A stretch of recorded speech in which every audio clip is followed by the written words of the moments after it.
La question un peu plus classique pour le coup, c'est comment est-ce qu'on fait pour lever des fonds? Comment est-ce qu'on fait pour convaincre un investisseur d'investir dans votre entreprise? Donc, bon, évidemment, je dramatise un petit peu sur la photo. On n'est pas si mal loti que ça, évidemment, dans un fonds d'investissement. Mais l'idée, c'est qu'en fait, il faut comprendre qu'un fonds d'investissement reçoit plus de 1000 dossiers par an et qu'il ne peut investir que dans très peu de dossiers. Et pourtant, aujourd'hui, vraiment, croyez-moi, la qualité des dossiers est vraiment très bonne.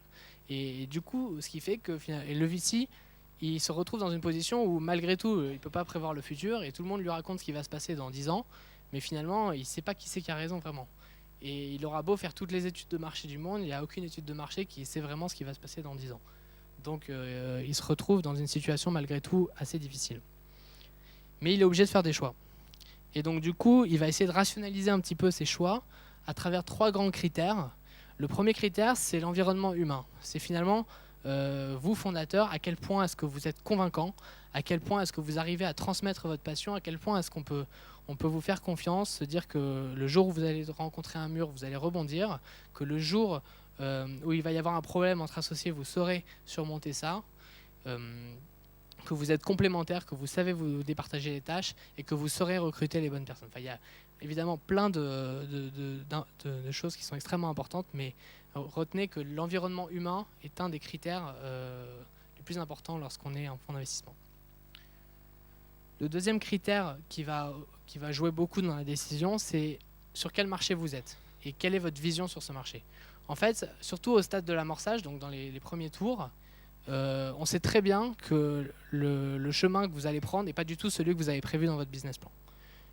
En fait, ce qu'on veut voir, c'est souvent que vous avez une vision d'un marché et que vous avez une idée de comment vous allez arriver à vous positionner par rapport à cette vision, mais que vous savez à peu près où va aller le marché et que du coup, on peut vous faire confiance si, on va dire, on vous fait confiance sur l'aspect humain, on vous fera confiance sur votre capacité à trouver un chemin pour arriver à accomplir votre vision.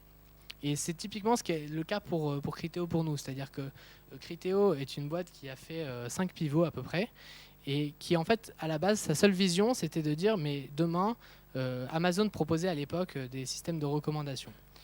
Et en fait, Criteo est arrivé en disant, mais à terme, c'est ça l'avenir du web. L'avenir du web, c'est le web personnalisé. C'est le web où chaque personne reçoit des publicités. Enfin, à l'époque, ils ne pensaient pas encore à la publicité, mais c'est le web où on propose des produits aux gens qui les intéressent. Et pas on propose le même produit à tout le monde.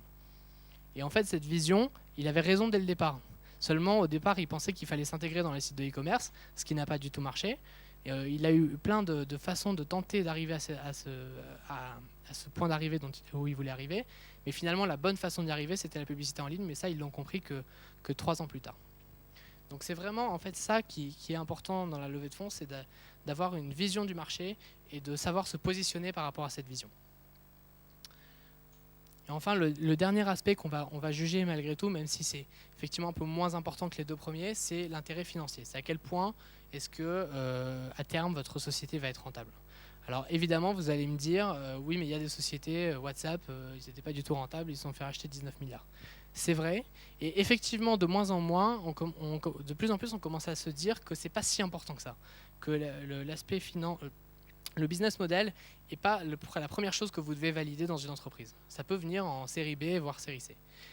Seulement, on vous en voudra si au départ, vous n'avez pas de réflexion sur ce point-là. C'est-à-dire que si vous arrivez en disant ah, moi je récolte, de toute façon, je récolte plein de données et puis je trouverai bien un moyen de les monétiser, on vous en voudra parce qu'on considère que vous n'avez pas cette sensibilité-là, que l'entreprise est là pour gagner de l'argent. Or, peut-être nous, on a cette vision-là qu'une entreprise, c'est avant tout là pour gagner de l'argent. Et si vous n'avez pas cette vision-là, vous risquez d'être pénalisé à un moment donné.